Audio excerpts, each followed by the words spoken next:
আসসালামু আলাইকুম ওয়া রাহমাতুল্লাহি ওয়া বারাকাতুহু।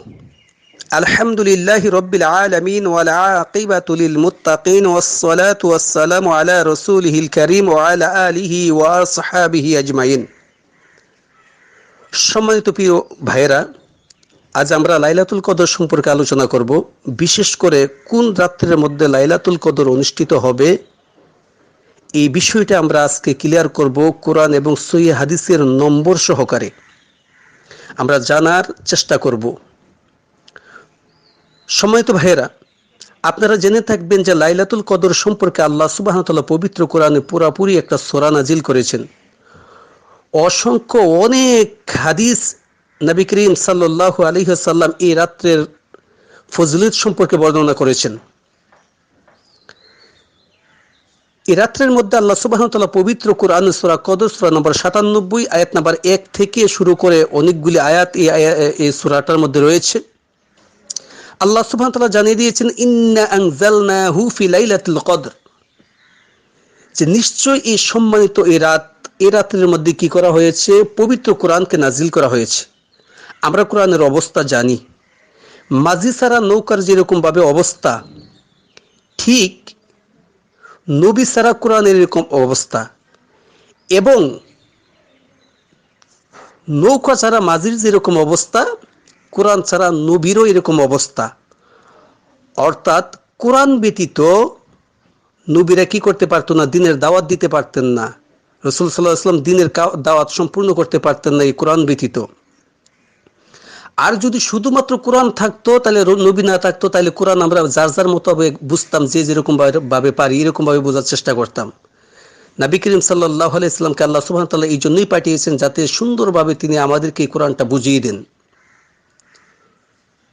তো কোরআন এরকম একটা জিনিস, যেটা না থাকলে, যদি কোরআন না থাকতো তাহলে মাঝি আছে নৌকা নাই, এই মাঝি দিয়া এই সাগর পার হওয়া কোনো রকমই সম্ভব না। আল্লাহ সুবহানাহু ওয়া তাআলার তরফ থেকে পবিত্র কোরআন একটা হেদায়েত স্বরূপ এসেছে। এটার এত ভারত্ব, আল্লাহ সুবহানাহু ওয়া তাআলা বলেন, যদি আমি পাহাড়ের মধ্যে এটাকে নাজিল করতাম তাহলে পাহাড় বিদীর্ণ হয়ে যেত। পাহাড় এটার ওয়েটটাকে, এটার ওজনটাকে সহ্য করতে পারতো না। আল্লাহ সুবহানাহু ওয়া তাআলা এই কোরআনকে এই রাত্রের মধ্যে নাজিল করেছেন সারা দুনিয়ার মানুষের জন্য রহমত হিসেবে, হেদায়েত হিসাবে, পথ প্রদর্শক হিসাবে। এই রাত্রের মধ্যে লাইলাতুল কদর খায়রুম মিন আলফি শাহর, এই রাত্রটা হাজার মাসের চেয়ে উত্তম। হাজার মাস মানে 83 বছর 4 মাস যদি কোনো মানুষ ইবাদত করে, যেরকম সওয়াবের অধিকারী সে হবে। এই রাত্রটা ইবাদত করলে এসে বেশি বেশি কতটুকু, উত্তম কতটুকু, আল্লাহু আকবার, আল্লাহ সুবহানাহু ওয়া তাআলা তিনিই ভালো জানেন কত বেশি, কত উত্তমের চেয়ে। অর্থাৎ শুধু তাই না, হাজার বছরের এরকম হাজার মাসের চেয়ে উত্তম, মানে উত্তমটা কতটুকু, আল্লাহ যেরকম বড় বড়, ওনার উত্তমও এরকমই বড়, এর চেয়ে আরো অনেক উত্তম। এই রাত্রের মধ্যে অসংখ্য ফেরেশতা নাজিল হয়। এরকম ভাবে মরুভূমির মধ্যে যত এরকম ভাবে বালকণা রয়েছে, এরকম আল্লাহ সুবহানাহু ওয়া তাআলার অসংখ্য ফেরেশতা এই রাত্রে নাজিল হয়। এই রাত্রের মধ্যে রহমত নাজিল হয়, শান্তি নাজিল হয়। এই রাত্রটা শান্তির রাত্র। এই রাত্রের মধ্যে পুরাটা রাত্র, এই রাত্রটা মাগফিরাতের রাত্র, এই রাত্রের মধ্যে রহমতের রাত্র। এই রাত্রের মধ্যে অসংখ্য মানুষকে আল্লাহ সুবহানাহু ওয়া তাআলা মাফ করে দেন। এই রাত্রের মধ্যে আল্লাহ সুবহানাহু ওয়া তাআলা 1 বছরের পুরাপুরি তাকদীর, প্রত্যেকেরই 1 বছরের পুরাপুরি তাকদীর আল্লাহ সুবহানাহু ওয়া তাআলা নির্দিষ্ট করে দেন। এই রাত্র সম্পর্কে নবী করিম সাল্লাল্লাহু আলাইহি ওয়াসাল্লাম জানিয়ে দিয়েছেন। হাদিসটা সহিহ বুখারীর মধ্যে রয়েছে, তাওহীদ প্রকাশনী 35 নম্বর হাদিস, আধুনিক প্রকাশনী 34 নম্বর হাদিস, ইসলামিক ফাউন্ডেশন 34 নম্বর হাদিস, মুসলিমের মধ্যে 760 নম্বর হাদিস। عن أبي هريرة رضي الله تعالى عنه قال قال رسول الله صلى الله عليه وسلم من يقم ليلة القدر إيمانا واحتسابا غفر له ما تقدم من ذنبه। আবু হুরায়রা রাদিয়াল্লাহু তাআলা আনহু বলেন, যে ব্যক্তি তার ঈমানের সাথে এই রাত্রের মধ্যে সওয়াবের আশায় কওম করবে, সালাত আদায় করবে, আল্লাহ সুবহানাহু ওয়া তাআলা গুফিরা লাহু মা তাকদ্দামা মিন যামবি, আল্লাহ সুবহানাহু ওয়া তাআলা তার পিছনের সমস্ত গুনাহগুলিকে মাফ করে দিবেন। সুতরাং আমরা মোটামুটি ভাবে হালকা বুঝতে পেরেছি যে এই রাত্র লাভ আর ফাজাইল কত বেশি। নবী করিম সাল্লাল্লাহু আলাইহি সাল্লাম এই রাত্রটাকে এরকমভাবে এই রাত্রটা পাওয়ার জন্য চেষ্টা করতেন। প্রথমত উনি প্রথম 10 দিন এতেকাফ ছিলেন, পরবর্তীতে 10 থেকে 20 দিন এতেকাফ ছিলেন, এর পরবর্তীতে তিনি 20 থেকে শেষ পর্যন্ত এতেকাফে ছিলেন, শুধুমাত্র এই রাত্রটাকে তালাশ করার জন্য। অনেক হাদিস রয়েছে যে তোমরা এই রাত্রটাকে তালাশ করো, কারণ এই উম্মতের বয়স অল্প পাবে, এই রাত্রের মধ্যে এক রাত্র ইবাদত করতে পারলে এরকমভাবে অনেক দিনের সোয়াব বেশি হাসিল করতে পারবে। 83 বছর 4 মাসের চেয়ে আরো অনেক বেশি সোয়াব সে কামাই করতে পারবে। সম্মানিত প্রিয় ভাইয়েরা, আজকে আমরা আলোচনা করব এই রাত্রটা আসলে কোনটা। আমরা সর্বপ্রথমেই যদি দেখি এই রাত্রটার ব্যাপারে হাদিসের মধ্যে এসেছে এই রাত্রটা হলো 21 রাত্র, 21 রমজানের রাত্র, 20-এর শেষ 21 রাত্র হলো এই রাত্রটা। এই ব্যাপারে সহিহ মুসলিমের মধ্যে একটা হাদিস রয়েছে, এটা হাদিস প্রকাশনী 2659 নম্বর হাদিস ইসলামিক ফাউন্ডেশন, 2636 নম্বর হাদিস ইসলামিক সেন্টার, 2635 নম্বর হাদিস। আবু সাইদ খুদরি রাদিয়াল্লাহু তাআলা আনহু বলেন, নবী করিম সাল্লাল্লাহু আলাইহি ওয়াসাল্লাম কি করলেন, 10 থেকে 20 দিন পর্যন্ত ইতিকাফ ছিলেন রমজানের। এরপরে তিনি বললেন, যেদিন শেষ হয়ে যাবে ওই দিন তিনি বললেন যে দেখো, আমি স্বপ্নে দেখেছি যে এই কদরের রাত্রটা ওই রাত্র হবে যে রাত্রের মধ্যে বৃষ্টি হবে এবং ফজরের সালাত যেন আমি পড়ছি আর আমার কপালের মধ্যে কাদা এবং বৃষ্টির পানি লেগে আছে। তোমরা যারা চাও তাহারা তোমরা আমার সাথে ইতিকাফ করতে পারো। তো নবী করিম সাল্লাল্লাহু আলাইহি ওয়াসাল্লামের সাহাবা আজমাইন রাদিয়াল্লাহু তাআলা আনহুমগণ নবী করিম সাল্লাল্লাহু আলাইহি ওয়াসাল্লামের সাথে ইতিকাফ আরো তারা বাড়াই দিলেন, পরবর্তী দিনগুলি থাকলেন। তো 21 তারিখের রাত্রে বৃষ্টি আসে এবং নবী করিম সাল্লাল্লাহু আলাইহি ওয়াসাল্লাম যখন ফজরের নামাজ শেষ করে এদের দিকে সাহাবা আজমাইনের দিকে মুখ করে ফিরলেন, তখন ওনার কপালের মধ্যে কাদা এবং বৃষ্টির পানি ওনারা দেখতে পেলেন। আবু সাইদ খুদরি রাদিয়াল্লাহু তাআলা আনহু বলেন, এই রাত্রটা ছিল 21 রাত্র। তাহলে এই হাদিসের মাধ্যমে বুঝতে পেরেছি 21 রাত্র কি হতে পারে, লাইলাতুল কদর হয়েছে এবং হতে পারে। সেম একটা হাদিস রয়েছে, এই হাদিসটা 23 রাত্রের ব্যাপারে, 23 রমজানের ব্যাপারে। এটা হলো মুসলিমের মধ্যে হাদিস প্রকাশনী 2665 number Islamic foundation, 2642 number Islamic centre, 2641 number হাদিস। এই হাদিসটাও এরকম ভাবেই বলা হয়েছে। আব্দুল্লাহ ইবনে উনাইস রাদিয়াল্লাহু তাআলা আনহু এই হাদিসটা বর্ণনা করেছেন। এই হাদিসটা উপর আগের যে হাদিসটা আছে এটার মতোই সেম, তবে এখানের মধ্যে বলা হয়েছে যে নবী করিম সাল্লাল্লাহু আলাইহি সাল্লাম যখন আমাদের দিকে ফজরের নামাজের সময়, এটাও তিনি এরকম ভাবেই বললেন যে স্বপ্নে আমি দেখলাম যে আমি ফজরের নামাজ যখন পড়ছি তখন আমি কাদা এবং আমার বৃষ্টির পানি আমার কপালে লেগেছিল। রাত্রে বৃষ্টি হয়েছিল ওই রাত্রটাতে, যে রাত্রটা লাইলাতুল কদর। এখানে আব্দুল্লাহ ইবনে উনাইস রাদিয়াল্লাহু তাআলা আনহু বলেন যে নবী করিম সাল্লাল্লাহু আলাইহি ওয়াসাল্লাম যখন ফজরের নামাজ পড়ে আমাদের দিকে ফিরলেন, আমরা ওনার কপালের মধ্যে কাদা এবং বৃষ্টির পানি পেলাম। আর এই রাত্রটা ছিল 23 রমজানের রাত্র। তাহলে এই হাদিসের মাধ্যমে প্রমাণিত হলো যে রমজানের মধ্যে 23 রাত্রের রমজানেও কি হতে পারে, শবে কদর হতে পারে এবং শবে কদর হয়েছে। আমরা যদি আরেকটা হাদিস দেখি, এই হাদিসটাও মুসলিমের মধ্যে রয়েছে, হাদিস প্রকাশনী 2667 number, 2668 number Islamic foundation, 2644 number, 2645 number Islamic centre, 2643 number, 2644 number. এই হাদিসটার মধ্যে বলা হয়েছে যে উবাই ইবনে কাব রাদিয়াল্লাহু তাআলা আনহু তিনি দৃঢ় প্রতিজ্ঞ করে বলেন যে শবে কদর হলো 27তম রাত্র, রমজানের 27 রাত্রে হলো শবে কদর। এটা তিনি দৃঢ়ভাবে বলেন। ওনাকে যখন বলা হলো যে আপনি এটা কিরকম ভাবে বললেন, উনি বললেন যে নবী করিম সাল্লাল্লাহু আলাইহি সাল্লাম যে নমুনাগুলি বলেছেন সেই নমুনা দিয়ে আমরা বুঝতে পেরেছি যে এই লাইলাতুল কদরটা হলো 27তম রমজানের রাত্র। তাহলে এই হাদিসের মাধ্যমে আমরা বুঝতে পেরেছি লাইলাতুল কদর রাত্রটা 27তম রাত্রও হতে পারে এবং হয়েছেন। আরেকটা হাদিস রয়েছে, এই হাদিসটা রয়েছে নবী করিম সাল্লাল্লাহু আলাইহি ওয়াসাল্লাম এই হাদিসটা বলেছেন তিরমিজির মধ্যে, হাদিসটা 794 নাম্বার হাদিসের মান হলো হাসান। এই হাদিসের মধ্যে বলা হয়েছে যে লাইলাতুল কদরটা এটা এরকম ভাবে নবী করিম সাল্লাল্লাহু আলাইহি ওয়াসাল্লাম বলেন যে আমাকে এটা স্বপ্নে দেখানো হয়েছে, পরে আমি এটা ভুলে যাই, তবে তোমরা কি করো, তোমরা শেষের এরকম ভাবে তোমরা দিনগুলিতে শবে কদরকে তালাশ করো সর্বশেষ রাত্রে অর্থাৎ 29-এর রাত্রিতে তোমরা কি করো, শব কদরকে তালাশ করো। সর্বোপরি লাস্টে তিনি বলেন যে 29-এর রাত্রে তোমরা কি করো, শব কদরকে তালাশ করো। তাহলে 29-এর রাত্রেও শব কদর হতে পারে এবং হয়েছে। প্রিয় বন্ধুগণ, আমরা যদি দেখি যে নবী করিম সাল্লাল্লাহু আলাইহি সাল্লামের আরো হাদিস, আম্মাজান আয়েশা সিদ্দিকা রাদিয়াল্লাহু তাআলা আনহা বলেন যে রাসূল সাল্লাল্লাহু আলাইহি সাল্লাম বলেছেন যে রমজানের শেষ দশকের বেজুর রাত্রিতে তোমরা কি করো, এই লাইলাতুল কদরকে তালাশ করো। বেজুর রাত্র যদি আমরা দেখি 21, 23, 25, 27, 29 হলো বেজুর রাত্র।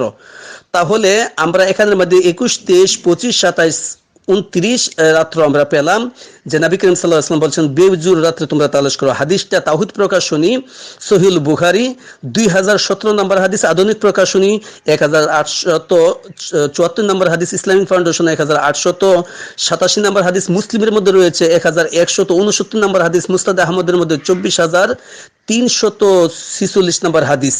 এই হাদিসের মধ্যে রয়েছে যে নবী করিম সাল্লাল্লাহু আলাইহি ওয়াসাল্লাম বলেছে বেজুর রাত্রিতে, শেষ দশকের বেজুর রাত্রিতে তোমরা শবে কদরকে তালাশ করো। তার মানে বেজুর রাত্রিতে শবে কদর হতে পারে এবং হয়েছে।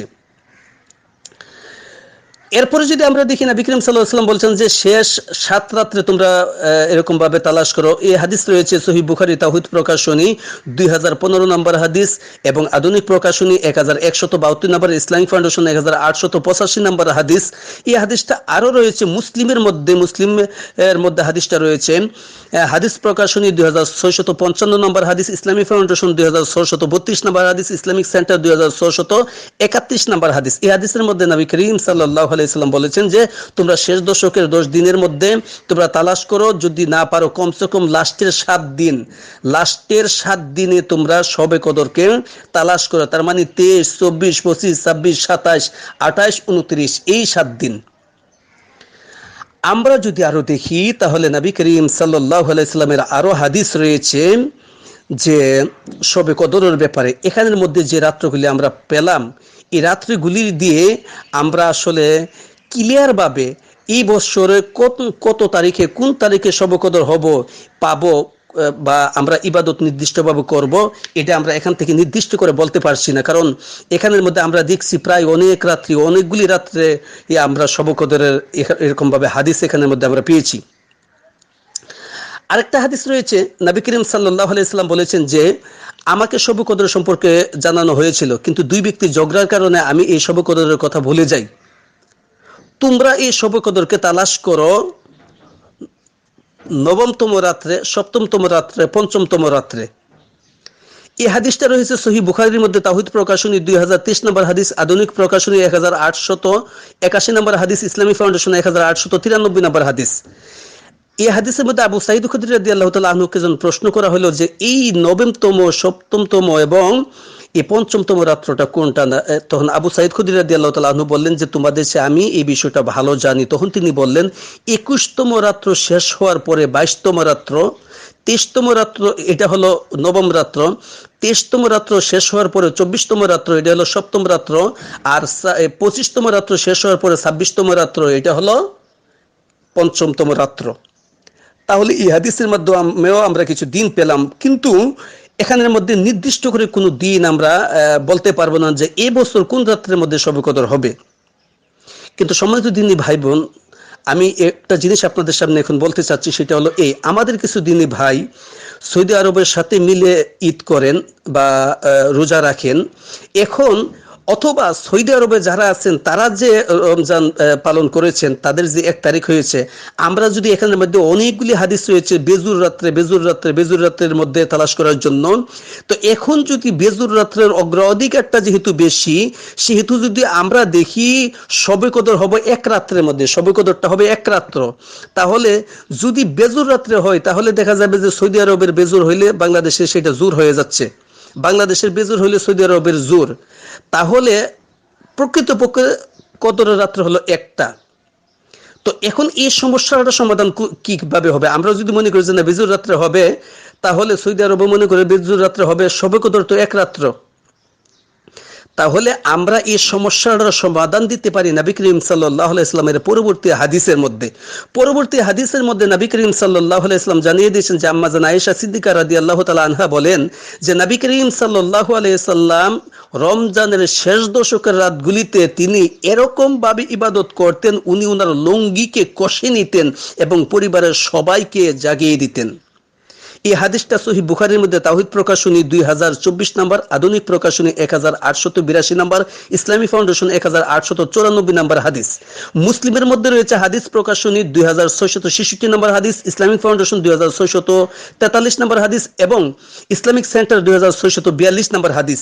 এই হাদিসের মধ্যে স্পষ্টভাবে নবী করিম সাল্লাল্লাহু আলাইহি ওয়াসাল্লাম জানিয়ে দিয়েছেন, পরিবারের সবাইকে নিয়ে জাগিয়ে নবী করিম সাল্লাল্লাহু আলাইহি ওয়াসাল্লাম এত কষ্ট করতেন, এত মুজাহাদা করতেন পুরাপুরি লাস্টের সমস্ত রাত্রগুলি, অর্থাৎ পরিবারের সবাইকে নিয়ে নবী করিম সাল্লাল্লাহু আলাইহি ওয়াসাল্লাম শেষ দশকের রাত্রিগুলিতে জাগরণ করতেন, ইবাদত বন্দেগী করতেন, লুঙ্গি কষে। আম্মা জান আয়েশা সিদ্দিকা রাদিয়াল্লাহু তাআলা আনহা বলেন সবাইকে নিয়ে তিনি এই রাত্রগুলিতে ইবাদত বন্দেগী করতেন।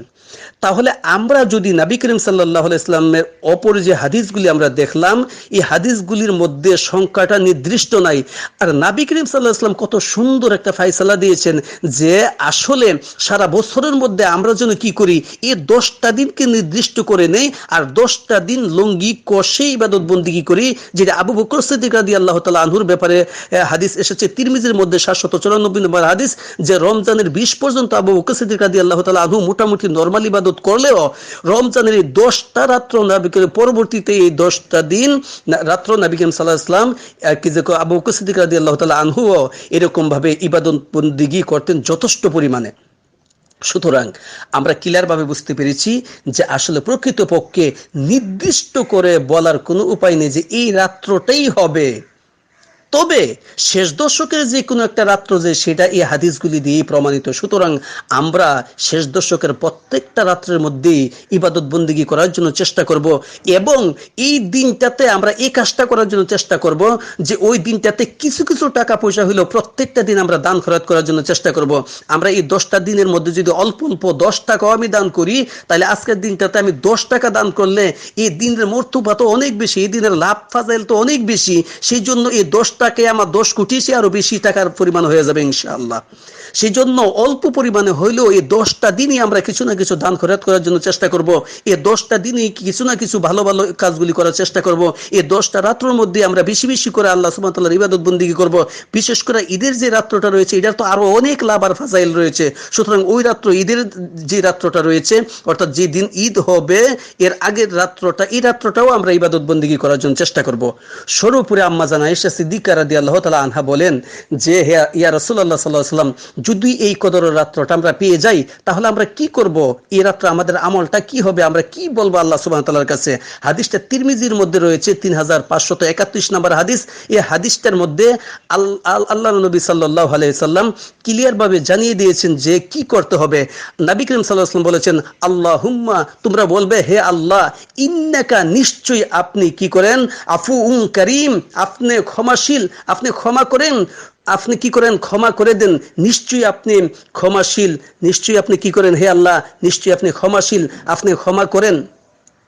তুহিব্বুল আফওয়া ফাআফু আন্নি, আর আপনি কি করেন, আপনি ক্ষমাকে ভালোবাসেন, সুতরাং আপনি আমাদেরকে কি করেন, ক্ষমা করে দেন, মাফ করে দেন। এই দোয়াটা বেশি বেশি করে আমাদের পড়া উচিত। আল্লাহ সুবহানাহু ওয়া তাআলা আমাদেরকে পরিপূর্ণভাবে এই কদরের রাত্রটাকে তালাশ করার তৌফিক দান করুক। আমিন। সুবহানাকাল্লাহুম্মা ওয়া বিহামদিকা আশহাদু আল্লা ইলাহা ইল্লা আনতা আস্তাগফিরুকা ওয়া আতুবু ইলাইক। আসসালামু আলাইকুম।